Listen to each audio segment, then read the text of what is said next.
जय हिंद आप सभी को। देखिए ये हमारी एमपी जेल प्रहरी फॉरेस्ट गार्ड के लिए प्रैक्टिस सेट नंबर 2 है एमसीक्यू सीरीज़ का सामान्य विज्ञान का, जिसमें हम विज्ञान के मोस्ट इम्पोर्टेंट क्वेश्चनों को टारगेट 20/20 के रूप में जेल प्रहरी और फॉरेस्ट गार्ड के क्वेश्चनों को देखेंगे, जो या तो प्रीवियस ईयर में पूछे गए हैं, इस बार आने की पूरी संभावनाएं हैं। तो वीडियो को शुरू से लेकर अंत तक देखना है और लास्ट में कमेंट करके ये बताना है कि इनमें से कितने क्वेश्चन आपसे बन रहे थे। जिनने भी फॉर्म डाल दिया है उनको तैयारी करनी शुरू कर देनी चाहिए, ठीक है। पहले क्वेश्चन से शुरू करेंगे। पहला क्वेश्चन है कि विटामिन B12 निम्न में भाग लेता है। तो विटामिन B12 जो होता है ये भाग किस में लेता है, आपको ये पूछा है। तो ये जो है ना आपका आरबीसी की परिपक्वता में भाग लेता है, यानी कि जो आपकी रेड ब्लड सेल्स होती हैं, लाल रक्त कणिकाएं, उसको परिपक्व बनाता है कौन? विटामिन बी कॉम्प्लेक्स बोलते हैं इसको, और B12 भी बोलते हैं। पॉलीवियन वगैरह आप लोगों ने पिया होगा, जब कोई बीमार होता है तो पॉलीवियन जो पीली पीली सिरप आती है क्यों पिलाते हैं? उसमें विटामिन बी कॉम्प्लेक्स होता है, यानी कि B12 होता है, ठीक है। चलो अगले क्वेश्चन की तरफ बढ़ेंगे कि ईस्ट है, तो ईस्ट है क्या, आपसे ये पूछा है। तो ईस्ट जो होता है आपका, ये होता है आपका एक प्रकार का कवक। तो यानी इसका राइट आंसर हो जाए कवक जो है ईस्ट है, ठीक है। अगला क्वेश्चन है कि कार के टायरों के घिस जाने के लिए उत्तरदायी बल है। तो कार के जो टायर हैं वो क्यों घिस जाते हैं? तो सबको पता होना चाहिए, घर्षण की वजह से घिसते हैं। तो घर्षण बल ही तो उत्तरदायित्व है, सतह से सतह टकराना। अगला यानी चौथा क्वेश्चन है कि हाइड्रोजन का बहुतायक से पाए जाने वाले समस्थानिक हैं। तो हाइड्रोजन के सबसे बहुतायक पाए जाने वाले समस्थानिक क्या हैं? समस्थानिक में होता क्या है? समस्थानिक में आपके जो परमाणु क्रमांक और भार जो है क्या होता, परमाणु क्रमांक समान होता है, ठीक है।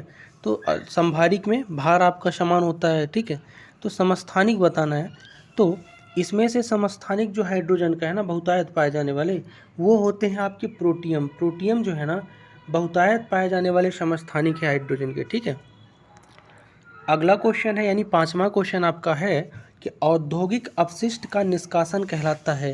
यानी उद्योगों का जो कचरा है, गंदा दूषित पानी है, जहरीला पानी है, या फिर जो भी है चीज़ें, तो उद्योगों से निकलने वाला, कंपनी से निकलने वाला जो निष्कासन है ना, उसे क्या बोलते हैं?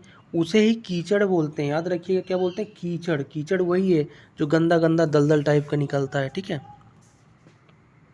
निष्कासन, ठीक है, नलियाँ। छठवां क्वेश्चन आपके सामने है कि किसी द्रव के विरामावस्था में किसी बिंदु पर दाब केवल गहराई और द्रव की डॉट डॉट पर निर्भर करता है। तो किसी द्रव के विराम अवस्था में अगर कोई मान लीजिए पानी है, ये फ्लो नहीं कर रहा है, या तेल है एक ही जगह टिका हुआ है ज़मीन पे, और किसी बिंदु पर दाब, गहराई और द्रव की किस पे निर्भर करता है? तो घनत्व पर, यानी कि उसके डेंसिटी पर और उसके गहराई पर निर्भर करता है कि विरामावस्था में कहाँ पे है, ठीक है, कोई भी फ्लूइड है। और अगर मैं जल की बात करूँ, जल का घनत्व तो 1000 होता है आई थिंक, ठीक है। अगला क्वेश्चन है कि सल्फर डाइऑक्साइड जो SO2 है, उसमें सल्फर की संयोजकता होती है, एक सेकेंड, सल्फर डाइऑक्साइड जो होता है उसमें सल्फर की संयोजकता कितनी होती है, ये पूछा है आपसे। तो सल्फर डाइऑक्साइड में जो संयोजकता होती है ना, वो 4 की होती है। सल्फर डाइऑक्साइड में सल्फर की संयोजकता, ठीक है। प्याज वगैरह में भी सल्फर पाया जाता है, खाद्य पदार्थ में, याद रखिएगा। अगला है कि अम्ल तब बनते हैं जब, 4 ऑप्शन आपके पास हैं। अम्ल कब बनता है? देखो, तो इसमें से जो आपका राइट आंसर होगा और अम्ल बनता कब है, तो अधातुओं के साथ ऑक्साइड में जल में घुल जाते हैं तो अम्ल कहलाते हैं, ठीक है। देखियो, अधातुओं के ऑक्साइड अगर जल में घुल जाएं तो क्या कहलाएंगे? अम्ल कहलाएंगे, उन्हीं को बोलते हैं अम्ल, ठीक है। तो राइट आंसर ऑप्शन ए हो जाएगा। अगला है किसमें सीमित निजी संचालन की अनुमति है? यानी कि एक सीमित निजी संचालन, कहने का मतलब ये कि इन चारों में से कौन सा ऐसा ऑप्शन है कि उसमें आप प्रतिबंधित क्षेत्र है, उसमें एक सीमित तक प्राइवेट काम कर सकते हैं। तो जीव मंडल रिजर्व जो होता है, जैव मंडल आरक्षित क्षेत्र ना, इसमें आप बहुत ही लिमिटेड काम कर सकते हैं, संचालन, घर और रूहानी बना सकते, घूमने उमने का सब एकदम नियम बना रहता है, ठीक है। तो सीमित निजी संचालन, प्राइवेट काम जैव मंडल में नहीं है इतना, ठीक है। अगला है कि जब दो पिंड एक दूसरे के विरुद्ध रगड़े जाते हैं तो प्राप्त करते हैं। कोई भी दो वस्तु है, पदार्थ है, एक दूसरे के अगर विरुद्ध रगड़े जाएंगे तो होगा क्या, तो होता क्या है कि परिमाण में समान और प्रकृति में असमान हो जाते हैं। यानी उसका परिमाण जो है समान रहेगा और प्रकृति क्या रहेगी, नेचर उसका डिफरेंस हो जाएगा अगर दो पिंड एक दूसरे के विरुद्ध रगड़े जाएं तो। ठीक है। 11वां क्वेश्चन है कि वाहन की गति मापने के लिए प्रयुक्त यंत्र है।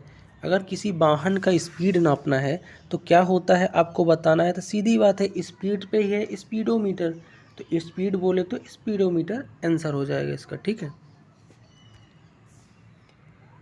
अगला क्वेश्चन है, हाँ इसी में से माइलेज वगैरह के लिए ओडोमीटर, थर्मामीटर जो होता है आपका किसके लिए होता है, टेम्परेचर नापने के लिए, याद रखिएगा।